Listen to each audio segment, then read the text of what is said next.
Bom, minha cadela, gente, ela virava e mexia, ela aparecia com alergia, então ela coçava bastante, ela coçava a barriguinha, ela tinha muito, a barriguinha dela ficava muito vermelha porque ela coçava bastante.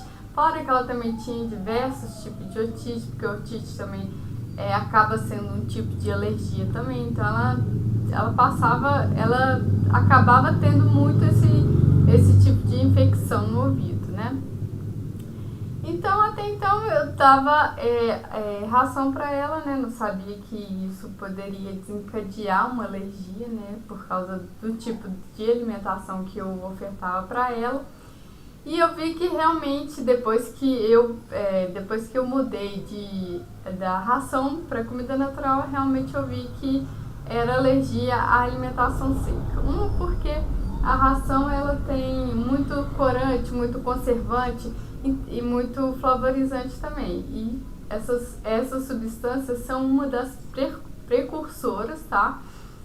Para o aparecimento de alergias, tá? Um desencadeamento de alergia.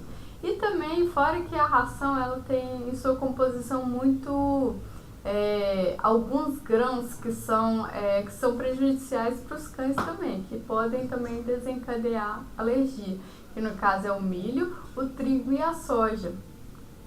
Então, o trigo, ele possui o glúten. O glúten, alguns cães são bem sensíveis quanto à ingestão de glúten. Então, por isso que não é legal a gente ofertar o trigo para o cão, tá?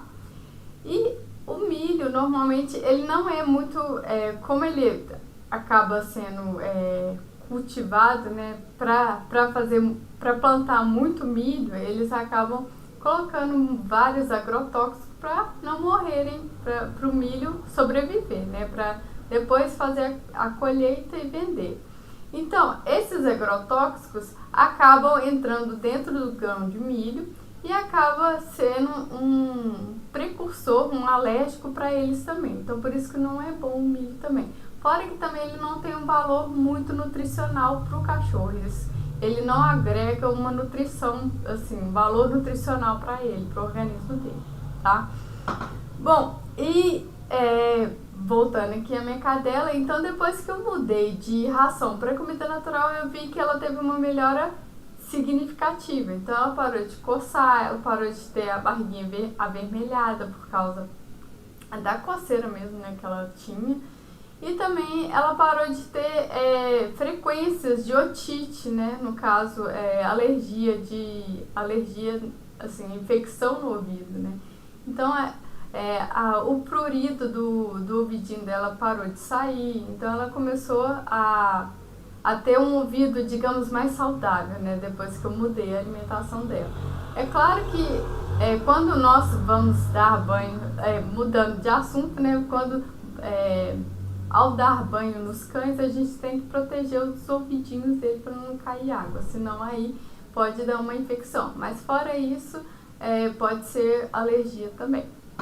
Bom, enfim, inclusive ontem eu estava conversando com uma das minhas alunas, que a gente estava fazendo consultoria, e ela me relatou que o cachorrinho dela apareceu na casa dela com pruridos, né, com bolhas purulentas em seu corpinho. Então ele coçava bastante. Então ela observou, né, e assim, olhou, viu que a alimentação dele era alimentação seca e de imediatamente ela mudou a alimentação dele e viu que ele também teve uma melhora significativa, viu? Então, assim que ela mudou, ele parou de aparecer com essas bolhas purulentas e parou de coçar. Então, ela resumiu que realmente a ração acabou que desencadeou uma alergia nele. Então, ele ficou bem sensível a isso. Assim como a maioria dos cães também acabam sendo sensíveis tanto às substâncias, né, que no caso eu falei como eu comentei aqui, que é o corante, né, o conservante e o flavorizante, e também alguns grãos, como eu falei para vocês também, que é o trigo, o milho e a soja.